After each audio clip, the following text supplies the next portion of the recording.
બે મમ્મીનો પ્રેમ। એક જંગલ હતું। એ જંગલમાં મિન્ટુ ચકલીએ ઝાડ પર એક ઈંડું મૂક્યું હતું। તે પોતાના ઈંડાને પોતાના માળામાં છુપાવીને ખોરાક લેવા જતી રહે છે। મિન્ટુ ચકલીને ખોરાક લેવા દૂર સુધી જવું હતું।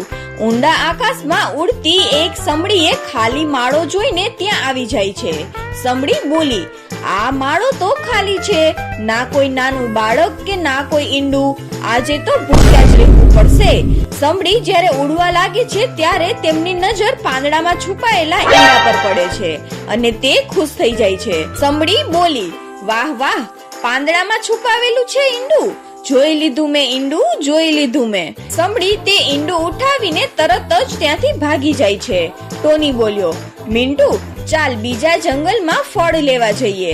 મિન્ટુ બોલી, ના ટોની, મેં દાણા લઈ લીધા છે, હવે મને પાછું જવું છે। મારું ઈંડું માળામાં એકલું છે અને મારા ઈંડાની મને ખૂબ જ ચિંતા થાય છે। મિન્ટુ પાછી માળામાં આવી જાય છે। તે જુએ છે કે તેમનું ઈંડું એ માળામાં નહોતું। મિન્ટુ રડવા લાગે છે। મિન્ટુ બોલી, મારું ઈંડું, મારું ઈંડું કોણે ચોરી લીધું હશે? મારા ઈંડામાંથી તો બાળક બહાર આવવાનું હતું। કોઈ જાલી મેં મારું ઈંડું ચોરી લીધું છે। મિન્ટુ બેસીને રડતી જ રહે છે, પણ સમડી આરામથી પોતાના ઘરે પહોંચી જાય છે। ઘરે પહોંચીને સમડી મિન્ટુના ઈંડાને થાળીમાં મૂકે છે અને સમડી બોલી, આને આમલેટ બનાવીને ખાઉં કે પછી કાચું જ પી જઉં? એવું કરું કે આને હું કાચું જ પી લઉં। પછી તે સમડી ઈંડું તોડે છે, પણ તેમાંથી તો એક નાનું ચકલીનું બચ્ચું બહાર આવે છે, જેને જોઈને સમડી ગભરાઈ જાય છે। પિંકી બોલી, ડરી ગઈ, મમ્મી તો ડરી ગઈ। સમડી બોલી, અરે અરે, કોણ છે તારી મમ્મી? પિંકી બોલી, મજાક ના કરો, જલ્દી મને કંઈક ખાવાનું આપો, હું બહુ થાકી ગઈ છું, મને બહુ ભૂખ લાગી છે। સમડી બોલી, હું તો એને ખાવા જઈ રહી હતી અને આ બાળક તો મારી પાસેથી જ ખાવાનું માંગે છે। લાવી હતી ઈંડું અને મળી ગયું માંસ, બહુ ભાગ્યશાળી છું હું। સમડી પોતાની તેજ ચાંચથી એ બાળક પર હુમલો કરે છે, પણ એ બાળક પણ બહુ તેજ હતું। તે ભાગીને બીજી બાજુ થઈ જાય છે। પિંકી બોલી, ઊભા રહો મમ્મી, ઊભા રહો, તમે મને કેમ ખાવા માંગો છો? મારી વાત તો સાંભળો। સમડી બોલી, કમબખત, હું તારી મમ્મી નથી, હું તારી દુશ્મન છું। પિંકી બોલી, ખોટું, એકદમ ખોટું, મને બધું જ ખબર છે, મારાથી જરૂર કોઈ ભૂલ થઈ હશે એટલે તમે મને મારવા માંગો છો। સારું, સોરી મમ્મી, હું ફરીથી આવું કામ ક્યારેય પણ નહીં કરું જેનાથી તમને ગુસ્સો આવે। નાના બાળકની વાતો સાંભળીને સમડીને તેમના પર દયા આવી જાય છે। સમડી બોલી, શું તું જીવવા માંગે છે? પિંકી બોલી, હા મમ્મી, હું મોટી થઈને તમારો સહારો બનીશ, હું તમારા માટે દાણા લાવીશ અને હું તમારા સુખ દુઃખમાં કામ આવીશ અને હું તમારી સાથે જ રહીશ। સમડીની આંખોમાં આંસુ આવી જાય છે। સમડી બોલી, હા મારી દીકરી, હું તો ભૂલી ગઈ હતી, ઈંડામાંથી બહાર આવતી વખતે તે અવાજ કર્યો હતો ને, તેથી મને તારા પર ગુસ્સો આવી ગયો હતો। પિંકી બોલી, સોરી મમ્મી। મિન્ટુ આખા જંગલમાં પોતાનું ઈંડું શોધી રહી હતી। તે કાલુ કાગડા પાસે જાય છે અને તેમને પૂછે છે કે કાલુભાઈ, મારું ઈંડું નથી મળતું, કોઈ મારું ઈંડું ચોરીને લઈ ગયો છે।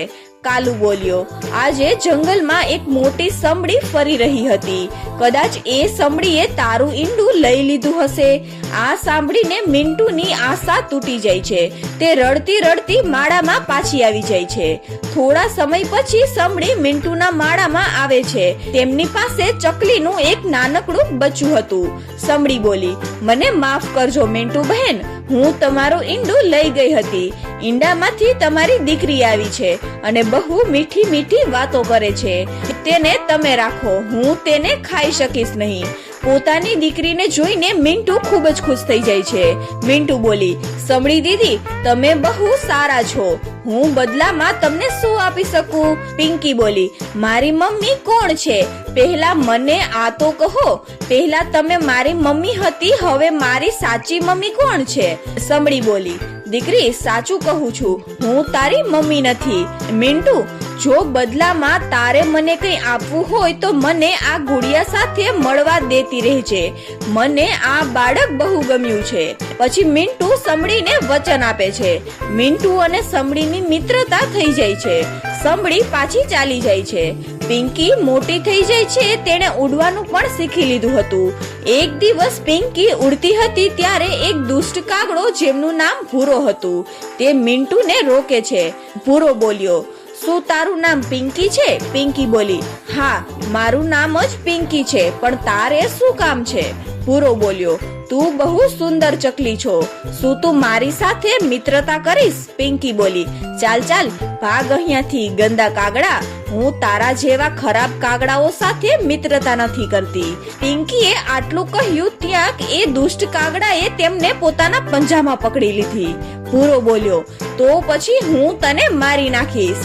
જે મારો મિત્ર નહીં બને તે કોઈનો પણ નહીં બની શકે. પિંકી બોલી, છોડો છોડો, મને છોડો. દુષ્ટ કાગડા, મને મારા ઘરે જવા દે. પિંકીનો અવાજ સાંભળીને થોડી દૂર બેઠેલી તેમની સમડીમાં ત્યાં આવી જાય છે.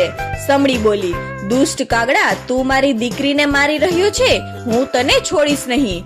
ભૂરો બોલ્યો, આ તો મિન્ટુની દીકરી છે, તારી નથી. સમડી બોલી, આ મારી જ દીકરી છે. પછી સમડી દુષ્ટ કાગડાને મારી મારીને ત્યાંથી ભગાડી દે છે. પિંકી બોલી, જેની બે માં હોય તેને શું ડર? સમડી બોલી, મારી દીકરી, ચાલ હું તને તારા ઘરે મૂકી આવું. પછી સમડી મમ્મી પિંકીને તેમના ઘરે મૂકી આવે છે. પિંકીની મમ્મી સમડીની મિત્રતા ક્યારેય ભૂલી શકતી નથી, કારણ કે સમડીએ તેની દીકરીની જાન બચાવી હતી. તો બાળ મિત્રો, આ વાર્તા પરથી આપણને શીખવા મળે છે કે માતાનો સાચો પ્રેમ લોહીથી નહીં પરંતુ લાગણી અને કાળજીથી ઓળખાય છે.